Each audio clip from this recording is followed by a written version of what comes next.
आगामी कार्यक्रम प्रायोजित किया है जॉयस मायर मिनिस्ट्रीज के मित्रों और सहयोगियों ने।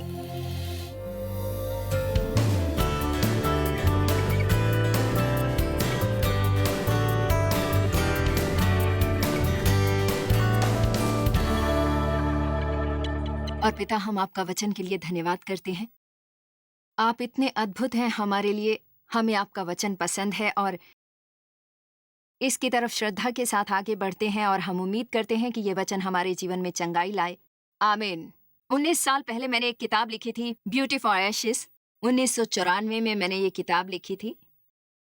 ये थोड़ी सी मेरी गवाही है और फिर ये बात करती है कि किस तरह आप भावनात्मक चंगाई को पा सकते हैं या शोषण किसी तरह का आपके जीवन में।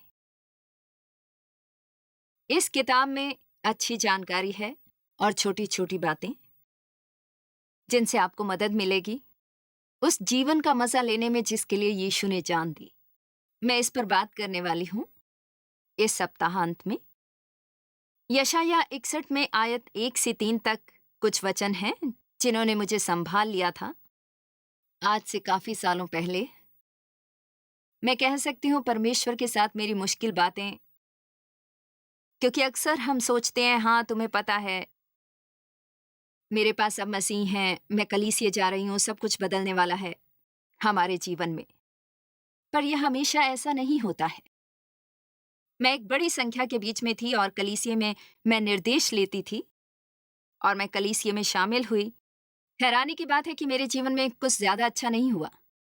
अब मेरे भीतर इतना ज्ञान तो था कि मसीह मेरे उद्धार करता है और मैंने कृपा के बारे में एक अच्छा बुनियादी संदेश सुना। मैं कृपा को समझती थी, मैं उन आध्यात्मिक चीजों को समझती थी जो हमें समझनी चाहिए। मैंने पिता, पुत्र और पवित्र आत्मा के बारे में अच्छे संदेश सुने, मसीह के खून, मृत्यु और मसीह का जी उठना। पर अपनी रोज की जिंदगी में मुझे क्या करना है वो पता नहीं था। और 1976 में परमेश्वर ने मेरे जीवन को छुआ एक सच में शक्तिशाली तरीके से और उसने अपने वचन के लिए मुझे भूख दी और मैंने शुरू किया वचन को पढ़ना। और मुझे ये पता चला कि मेरे पास कई कई समस्याएं थी मेरी आत्मा में और बचपन के शोषण की वजह से। पता है, कई बार अगर हम इस परिस्थिति में हैं जो हमें चोट पहुंचा रही है, या शायद बच्चा होते हुए आप उस परिस्थिति में बड़े हुए हों जहां आपको चोट लगी है, शायद आपको प्यार और ध्यान नहीं मिला है, शायद बोलते हुए आपका शोषण हुआ हो, या किसी क्रोधित आदमी ने आपसे कहा कि आप किसी काम के नहीं, या आप में हमेशा दोष निकालते रहे हों और आपकी आलोचना करते रहे हों कि आपको कुछ नहीं मिलेगा, तुम अपने भाई की तरह क्यों नहीं हो, तुम अपनी बहन की तरह क्यों नहीं हो। जो भी क्रोधित लोग कहें, या इस तरह आपका शोषण हुआ हो जैसा मेरा हुआ था, आपके पिता द्वारा, आपकी माँ, कोई और आपके परिवार में, या फिर आपका कोई पड़ोसी, शायद 1 या 2 बार हो, पर मेरे साथ ऐसा कई कई सालों तक होता रहा। शायद आपका शारीरिक शोषण हुआ हो। मुझे पता है लोग जो कबर्ड में बंद करते हैं, बिना खाना दिए बेरहमी से मारते हैं, क्योंकि उन्हें खुद माँ बाप द्वारा मानसिक रूप से प्रताड़ित किया गया या वे क्रोधित थे। ये अद्भुत है कि जो भी भयानक चीजें लोग एक दूसरे पर करते हैं, एक चीज जिसने मेरी मदद की है वो याद रखना कि चोट खाए लोग चोट पहुंचाते हैं। चोट खाए लोग चोट पहुंचाते हैं। मुझे नहीं लगता है कि बहुत ऐसे लोग हैं जो रोज उठकर ये सोचते हैं कि हाँ चलो देखता हूं कि आज मैं कितने लोगों को परेशान करता हूं। मैं सच में सोचती हूं कि लोग कई बार अपने दर्द को दिखा रहे हैं और शैतान को ये चाहिए कि बिल्कुल कोई हमें चोट पहुंचाए और फिर हम क्रोधित और कड़वे बने रहें और नफरत में हमारे कंधे पर बोझ रखें। पूरी जिंदगी हम खुद को बुरा मानते रहें, हर तरह की लतों में शामिल हो जाएं और जीवन बिताएं किसी और से नफरत करते हुए और किसी और को चोट पहुंचाते हुए, ताकि वो मुड़कर वही चीज करे।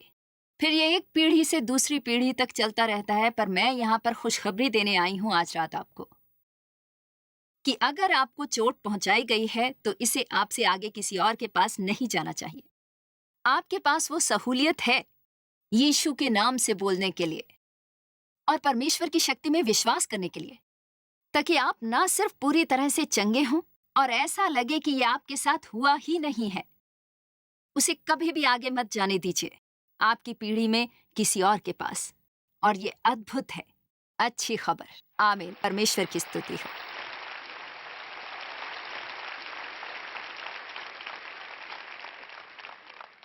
उन पहले सालों में मुझे जरूरत थी इतनी ज्यादा परमेश्वर के वादों पर विश्वास करने के लिए, और मैं ये पढ़ने का प्रयास कर रही थी, उसे अपने जीवन में काम पर लगाना। मैं आपको बताने वाली नहीं हूं कि आपको बुरी तरह चोट लगी है और आपकी आत्मा में बहुत गड़बड़ी है, मन में गड़बड़ी है, भावनाओं में गड़बड़ी है, आपको पता नहीं है कि सही निर्णय कैसे लें। शायद आपको हर चीज पर नियंत्रण रखना चाहिए, या शायद आपको परवाह ही नहीं है और आपको सही चुनाव नहीं करना है। आप बस देखते रहते हैं कि क्या होने वाला है कल परसों। इसे थोड़ा सा समय और धीरज लगेगा, और थोड़ा अध्ययन, थोड़ी प्रार्थना, कि आप इस चंगाई से बाहर चलकर आए जो यीशु के खून द्वारा अच्छाई की वजह से है, जो हमें न्यायिक रूप से परमेश्वर का दिया उपहार है। हमें सीखना होगा कि उसे प्रयोग की तरह हमारे जीवन में लाया जाए। और कभी लोग खो जाते हैं क्योंकि वो कहते हैं, पर तुमने कहा था यीशु ने मुझे मुक्त किया है, तो फिर मैं मुक्त क्यों नहीं हूं? तुमने कहा मैं यीशु के कोड़ों से चंगा हो गया हूं, तो मैं इस गड़बड़ी में क्यों हूं? तुमने कहा था कि वो मुझे राख की जगह पर सुंदरता देगा, तो फिर मेरे जीवन में इतना बिखराव क्यों है? क्योंकि ये सारी बातें हम सब से संबंध रखती हैं, सब इनसे जूझते हैं। हर कोई जो टीवी देख रहा है, आपको चोट लगी है, किसी ने भी आपका शोषण किया हो, गलत इस्तेमाल किया हो, आपको छोड़ दिया गया है, जीवन में आपको सिर्फ धोखा ही मिला है, साथियों ने आपका मजाक उड़ाया है, चाहे जो भी हो, और आप भावनात्मक तौर पर घायल हैं, मैं आपको कहूंगी कि आप एक टूटे दिल वाले इंसान हो। खुशखबरी ये है कि यीशु ने आपको मुक्त कर दिया है। उसने आपको मुक्त कर दिया है। अब यीशु की देह में शिक्षक होते हुए मेरा एक काम ये सिखाना भी है कि उन जेल के दरवाजों से बाहर निकलकर आप चलें, क्योंकि उन सभी जेलों के दरवाजे खुले हैं, आप जानते हैं। और मुझे आपको ये सिखाना है, इस पर इतना विश्वास करना कि इसे अपनाकर आप इसे अपने जीवन में लागू कर सके। अद्भुत यात्रा है ये, एकदम अद्भुत यात्रा। आप में से कितने उसे समझ पाए जो मैंने अभी कहा? कुछ हद तक तो आया ही है, ठीक है? और इसे समझने में आपको मदद मिलेगी क्योंकि आप सोच नहीं रहे हो, अगर मैं बचा लिया गया हूं तो मुझ में बुराई क्या है? हाँ, आपको पता है आप बचाए जा सकते हैं, पर शायद आपने अपने मन को तैयार नहीं किया है। मैं बच गई, पर मेरा मन कूड़े का ढेर था। मुझे नहीं पता था सही कैसे सोचें। मैं बहुत निंदा करने वाली, शक्की, गुस्से वाली थी, और मेरे काफी ख्याल बुरे और निराशावादी थे। मुझे पता नहीं था कि हर बार जब मैं ये पढ़ती हूँ, मैं अलग सोचने के बारे में सीख रही थी। अगर हमें ये पता चले कि ये कितना कीमती है, तो हम इसमें और समय बिताएंगे, कुछ सेकंड से ज्यादा, शायद एक अच्छे दिन। आमीन। मेरी भावनाओं में गड़बड़ी थी, मुझे पता नहीं था कि लोगों के साथ कैसे रहा जाए। मैं तो संबंधों में एक बुरे सपने की तरह थी, और मेरा मन खराब हो गया था।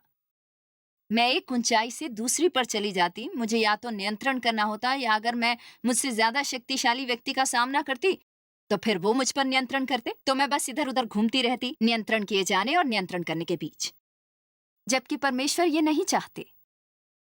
मैं आपको एक छोटा सा चित्र दिखा रही हूँ मेरी समस्याओं के बारे में जो मुझ में थी, क्योंकि मैं चाहती हूँ कि आप जाने, बचाए जाने और स्वर्ग में जाने के बारे में भी। मैं दुखी थी क्योंकि मेरी आत्मा को चंगाई की जरूरत थी। मैंने सोचा जब मैं अपने पिता से दूर चली गई, मैं 18 बरस की थी, कि मैं समस्या से दूर हो गई हूँ। अब ये समस्या नहीं होगी, मैं इस समस्या से दूर जाना चाहती हूँ और मेरे जीवन में ये खत्म हो जाएगा। पर मैंने ये सोचा नहीं था कि समस्या से दूर जाने के बाद भी मैं उस समस्या को अपनी आत्मा में लेकर चली गई थी, क्योंकि उसके परिणाम अब भी मेरी आत्मा में थे। और ज्यादातर लोगों को ये लगता नहीं है कि उन्हें आत्मा में चंगाई की जरूरत है। सिर्फ इसलिए कि आप उस बात से भाग जाओ जो आपको चोट पहुंचा रही है, इसका मतलब ये नहीं कि उसने आपको घायल नहीं किया है। यीशु ने कहा था कि वो टूटे हुए दिलों वालों को चंगा करने आए हैं, ताकि बंदियों को रिहा कर दिया जाए। एक टूटे दिल वाला व्यक्ति क्या है? मैं मानती हूँ वो जो व्यक्तित्व में टूट चुका है, वो अपने व्यक्तित्व में टूट गए हैं। हर व्यक्ति पृथ्वी पर आता है एक परमेश्वर द्वारा दिए गए, स्वीकारे गए स्वभाव के साथ। आपका व्यक्तित्व बनता है ज्यादातर उस स्वभाव के कारण, पर फिर जो चीजें आपके साथ होती हैं, खासतौर पर आपकी शुरुआत के सालों में, ठीक है, मैं पैदा हुई थी एक शक्तिशाली टाइप ए, गुस्से वाली, बीमार व्यक्तित्व के साथ। मैं जल्दी से निर्णय लेती हूँ, मैं बहादुर हूँ, शक्तिशाली। मैं नेतृत्व करने के लिए पैदा हुई हूँ, मैं लोगों को प्रोत्साहित करने के लिए पैदा हुई हूँ, वो मैं अच्छे से कर सकती हूँ। पर मैं घायल हो गई। मेरे पिता ने मेरा यौन शोषण किया कई कई बार जब मैं 12 और 15 साल की उम्र में रही होंगी। बस मुझे इतना ही याद है। मेरी माँ को पता नहीं था कि इसके बारे में क्या किया जाए। उसे जानने के बाद भी शायद इसीलिए उन्होंने कुछ नहीं किया और मेरा शोषण होता रहा। उन्होंने मुझे त्याग दिया। मैं काफी समय तक अकेली बैठी रहती, चुपचाप, गुमसुम। तो मेरे व्यक्तित्व में यह हुआ कि एक शक्तिशाली व्यक्तित्व, नियंत्रण करने वाला व्यक्तित्व बन गया। मैं अपने मुंह से कुछ मिनटों में आपको काट कर रख देती थी। आमीन। अब देखो, परमेश्वर ने मेरे मुंह में एक उपहार दे दिया था। मैं वैसे तो यीशु की देह में एक मुंह हूं। मतलब अगर आपने गौर नहीं किया है, वही तो मैं करती हूँ, बोलना। और मैं कुछ और नहीं करती हूँ। मैं गाती नहीं, कुछ बजाती नहीं, मैं बोलती हूँ। मेरा अभिषेक मेरे मुंह में हुआ है और मैं पूरी दुनिया में बोल रही हूँ, टीवी से। तो यह आश्चर्यजनक नहीं है कि दुश्मन ज्यादा देर तक काम करता रहा। जब मैं बहुत छोटी थी, मुझे भीतर से चोट देकर घायल करके, कि मेरी आत्मा में मैं ये सब सीखती थी। तो हर बार मैं अपना मुंह खोलती तो कुछ चुभने वाला बाहर आ जाता, कुछ काटने वाला। परमेश्वर ने मुझे लोगों की मदद करने का उपहार दिया है और शैतान ने मुझे घायल किया तो वो ये उम्मीद करता रहा कि मैं तो लोगों को चोट पहुंचाती रहूं। पर परमेश्वर का धन्यवाद, परमेश्वर का धन्यवाद। हाँ, धन्यवाद परमेश्वर। वो टूटे दिलों को चंगा करता है। वो जेल के दरवाजे खोलता है और बंदियों को रिहा करता है। आमीन। और मैं आपको बताना चाहती हूँ कि यीशु आपको वहां चंगा कर सकते हैं जहां आप हैं।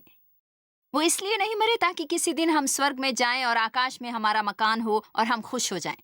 ये सब देखकर अनंत जीवन शुरू होता है जब हम मसीह को स्वीकार करते हैं, उन्हें शामिल करते हैं। और अनंत जीवन में शामिल है वो जीवन जो अब परमेश्वर के पास है। और मैं आपको बता सकती हूँ, वो आज रात स्वर्ग में बैठे हुए अपने आप के लिए बुरा महसूस नहीं कर रहे। वो कड़वाहट और गुस्से से भरे हुए नहीं हैं। वो दुखी नहीं हैं। वो हारे हुए नहीं हैं। वो हताश नहीं है, निराश या दुख में। और हमारे भीतर यही जीवन रह रहा है, हम सब के भीतर। अगर हम बस इसे बाहर निकालें हमारी आत्मा के अंदर, जहां पर हमें चंगाई का कार्य चाहिए, और फिर ये हमारे जीवन में दिखने लगेगा, हम सबके जीवन में। परमेश्वर चाहते हैं कि आप आज रात यहाँ से निर्णय लेकर निकलें कि आपके जीवन में आप एक भी रात मेंढकों के साथ नहीं बिताएंगे। क्या? ये मेंढकों तक कैसे पहुंच गए? चलिए चलते हैं निर्गमन अध्याय 8 में।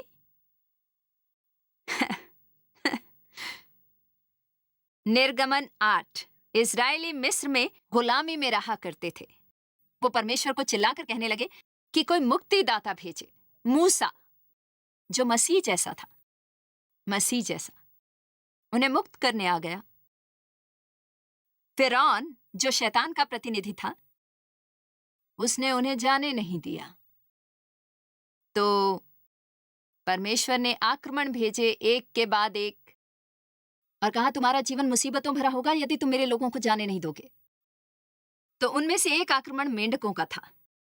अब अध्याय 8 पहली आयत। तब यहोवा ने मूसा से फिरौन से कहने को कहा कि मेरी प्रजा के लोगों को जाने दो, जिससे वे मेरी उपासना करें।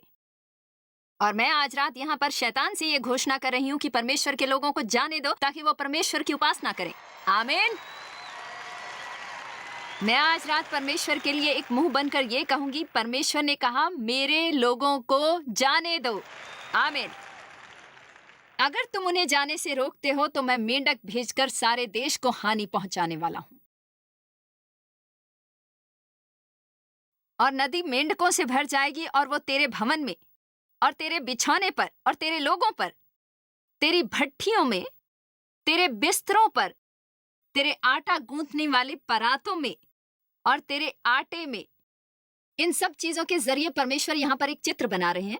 मेंढक सब जगह। आपको पता है, जब आपके जीवन में मुसीबत आती है तो वो हर जगह होती है। मेंढक, खुद पर दया वाले मेंढक, गुस्से वाले मेंढक, कड़वाहट वाले मेंढक, नफरत वाले मेंढक। चलो, क्या आप मेरे साथ हैं? कब आप उन लोगों को माफ करने वाले हो जिन्होंने आपको चोट पहुंचाई है? अब आप ये कहना बंद कर दीजिए कि ये बहुत मुश्किल है, ये बहुत है, ये सही नहीं। अभी, अभी, आज का ये दिन यहोवा ने बनाया है। मैं इससे आनंदित और खुश होंगी।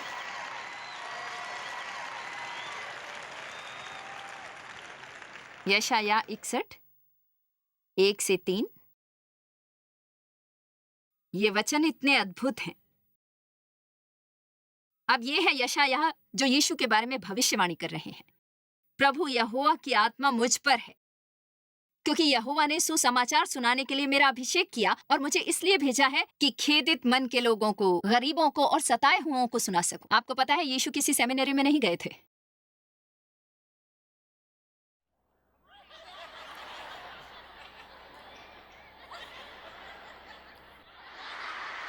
मैं भी नहीं गई थी, और मैं ये चीज स्वीकारती हूँ। यीशु ने स्वीकारी थी।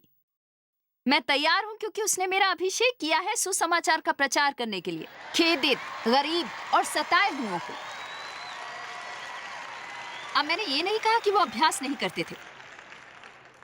वो सारा समय अभ्यास करते थे विद्वान लोगों के साथ। पर मैं बस ये बताने की कोशिश कर रही हूं कि अगर आपकी शिक्षा पूरी नहीं हुई तो ये नहीं कि परमेश्वर आपका उपयोग नहीं कर सकते। परमेश्वर विश्वास से परे चीजें करने के लिए आपका अभिषेक कर सकते हैं। उनका अभिषेक उनकी शक्ति है। ये पवित्र आत्मा का उपहार है जो आपके पास आता है और आपको वो करने देता है जो परमेश्वर आपसे करने को कहते हैं। आप एक चमत्कार हो जो होने वाला है। उन्होंने मुझे भेजा है सुसमाचार का प्रचार करने, खेदित मन के लोगों को, नम्र लोगों को, गरीबों को और सताए हुओं को मैं आई हूं जोड़ने के लिए, चंगा करने, टूटे दिल वालों को, बंदियों को स्वतंत्रता देने के लिए और बंदी गृहों को खोल देने के लिए, और उनकी आंखें जो बंधे हुए हैं। तो यही वो है, बंदी गृह के दरवाजे खुल गए हैं और मैं उम्मीद कर रही हूं आपकी भी आंखें खुल जाएंगी आज रात परमेश्वर के वचन से उसे देखने के लिए।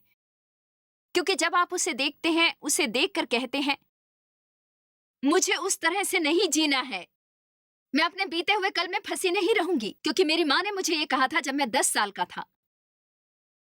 मुझे ऐसा महसूस नहीं होना है कि ये मेरी गलती है, कि मेरे पड़ोसी ने मेरा शोषण किया। मुझे अपना जीवन कड़वाहट और नफरत से भरा हुआ नहीं जीना है। ये एक नया दिन है। परमेश्वर की कृपा हर दिन नई है और आज मेरे लिए एक नई शुरुआत है, और आप में से सबके लिए नई शुरुआत है। आप में से सबके लिए, आपके लिए भी, जो मुझे टीवी पर देख रहे हैं। आपको पता है हम आपसे प्रेम करते हैं। जो टीवी पर हमें देखते हैं, आप अनोखे हैं। मेरा कार्यक्रम देखने के लिए बहुत धन्यवाद, और मैं उम्मीद और प्रार्थना करती हूँ कि ये आपको चंगा करे, कि परमेश्वर का वचन जीवन के हर क्षेत्र में आपको चंगा करे। बंदी गृह का खुल जाना और उनकी आंखें जो बंधे हुए थे। मैं अपने को खुश नसीब समझती हूँ कि हमारे परमेश्वर के पलटा लेने के दिन का प्रचार करूं, और मुझे ये मेहरबानी पसंद है। इसका मतलब परमेश्वर आपके लिए चीजें करते हैं चाहे आप उसके लायक नहीं हैं। वाह! और परमेश्वर के इस बदले के बारे में जो मुझे पसंद है, क्योंकि इसका मतलब है कि आप आराम कर सकते हैं और परमेश्वर आपके दुश्मनों से निपट लेंगे। उन्होंने कहा, मेरा अभिषेक हुआ विलाप करने वालों को शांति देने के लिए, सिय्योन के विलाप करने वालों को शांति दूं, उन पर राख दूर करके एक बहुत सुंदर पगड़ी बांध दूं। अब आपको पता है आज रात यहाँ बहुत लोग हैं और आप शायद सोचेंगे, राख के लिए सुंदरता? तो मैं आपको बता दूं, आप कभी ना कभी थोड़ी खूबसूरती का उपयोग कर सकते हैं। आमीन। आप में से कितने ये सोचते हैं ऐसा करेंगे? ठीक है, तो आप अपनी आत्मा के लिए एक सुंदरता की दुकान में हो। राख के लिए सुंदरता, विलाप के लिए हर्ष का तेल, स्तुति का कपड़ा भारी वाले की जगह पर ब्रॉन्ज तले दबा, और एक हारी हुई आत्मा, ताकि उन्हें धर्म का वृक्ष बुलाया जा सके, ताकि उसकी महिमा प्रकट हो इस जगत में। और आयत 7 और 8 मुझे बस आगे ले जाती गई, तुम्हारी नाम धराई के बदले दूना भाग मिलेगा। इसका मतलब वापस मिलने वाला पुरस्कार। अनादर के बदले तुम अपने भाग का जय जयकार करोगे। अब ये समझो, क्योंकि अपने देश में, क्योंकि न कि तब जब वो मरकर स्वर्ग में जाते हैं, पर अपने देश में दूने भाग के अधिकारी होगे और सदा आनंदित बने रहोगे, सदा आनंदित।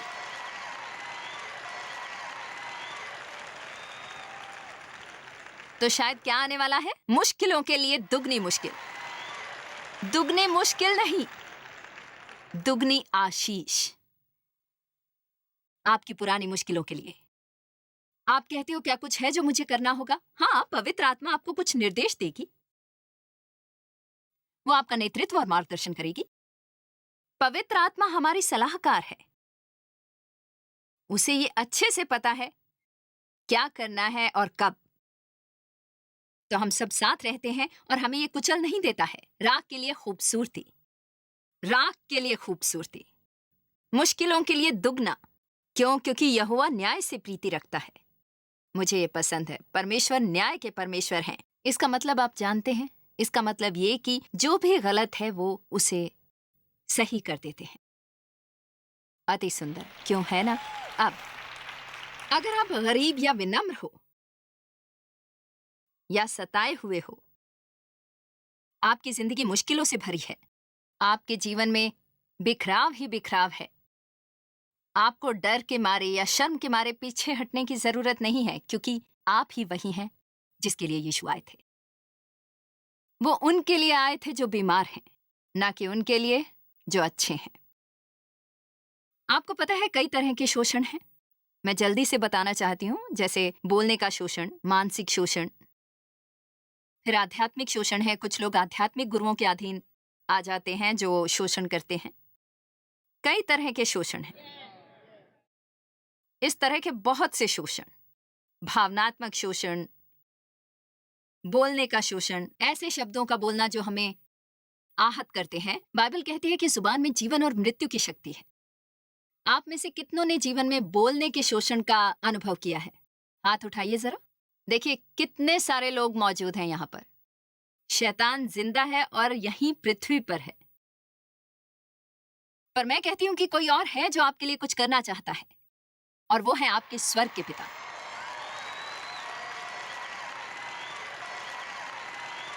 और अब आपको इस तरह से विश्वास करना सीखना है। ये वो नहीं है जो माँ ने कहा था जो जरूरी है, ये है जो पिता परमेश्वर आपसे कहते हैं। ये वो नहीं है जो डैडी ने कहा था जो जरूरी है, ये वो है जो पिता परमेश्वर आपसे कहना चाहते हैं जो जरूरी है। ये वो नहीं है जो टीचर ने कहा था, या आपके क्लास के दोस्त, या आपका भाई, या आपकी बहन। अगर आपके माता पिता ने आपसे प्रेम नहीं भी किया हो, तो भी मैं इस समय आज आपको प्रोत्साहित करती हूँ। और कृपया मुझे गलत ना समझें, ये जरूरी नहीं है, क्योंकि परमेश्वर आपसे प्रेम करते हैं। परमेश्वर आपसे प्रेम करते हैं और हमेशा आपसे प्रेम करते हैं, और सच्चा और पूरी तरह से, बिना किसी शर्त के। सच बोलूं तो मैं कह सकती हूँ कि मेरे माता पिता ने मुझसे प्रेम नहीं किया।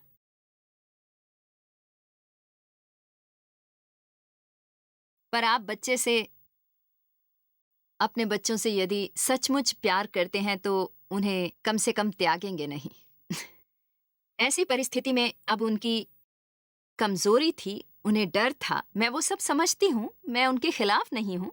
वो कुछ दिनों में 89 की होने वाली हैं और आपको पता है मैं उनका ख्याल रखती हूँ, तो वहां पर कोई कड़वाहट नहीं।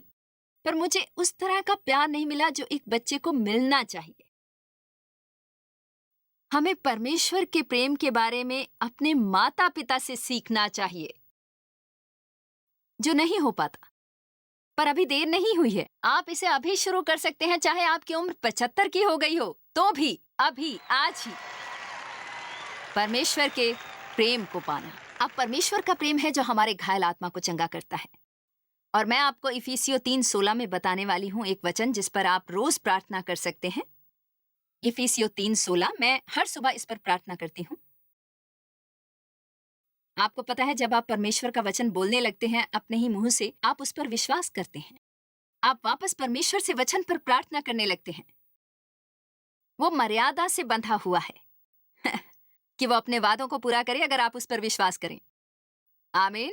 तो आप कहें, पिता मैं इस पर विश्वास करता हूं और इसे स्वीकार करता हूं आज कि वे तुम्हें अपनी महिमा के धन के अनुसार तुम्हें ये दान दें कि तुम उसके आत्मा से अपने भीतरी मनुष्यत्व में सामर्थ्य पाकर बलवंत होते जाओ। पवित्र आत्मा मेरे चरित्र में आ जाओ। आज आओ प्रभु और मेरे चरित्र में बस जाओ। हालेलुया। पवित्र आत्मा मेरे चरित्र में आ जाओ। आ जाओ प्रभु और मेरे चरित्र में बस जाओ, क्योंकि मैं बुरा होने वाला नहीं हूँ, मैं अच्छा होने वाला हूँ। मैं उदास नहीं होने वाला, आनंदित होने वाला हूँ। मैं पागल नहीं होने वाला, खुश होने वाला हूँ। मैं खुद पर दया नहीं दिखाने वाला। आज इस घर से निकलकर आज मैं किसी की मदद करने वाला हूँ, जिसे मदद की जरूरत हो। आ जाओ पवित्र आत्मा और मेरे चरित्र में बस जाओ। आप में से कितने आज ये प्रार्थना करेंगे हर रोज? हाँ, मैं मानती हूँ कि निर्णय लेने का समय आ गया है कि गुलामी से बाहर आ जाएं, मेंढकों को पीछे छोड़ दें और उस आजादी को ढूंढें जो मसीह ने मरकर आपको देनी चाहिए। बीते हुए दर्द में ना रहें, अब एक भी दिन नहीं। उस आजाद जीवन के बारे में जो यीशु आज आपको दे रहे हैं।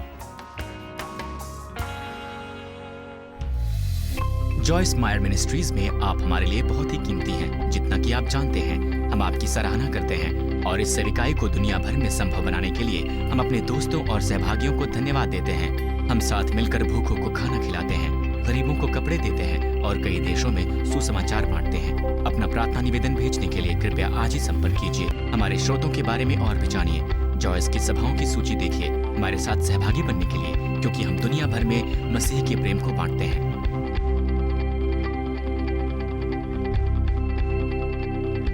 इसका खर्च उठाया है जॉयस मायर मिनिस्ट्रीज के मित्रों और सहयोगियों ने।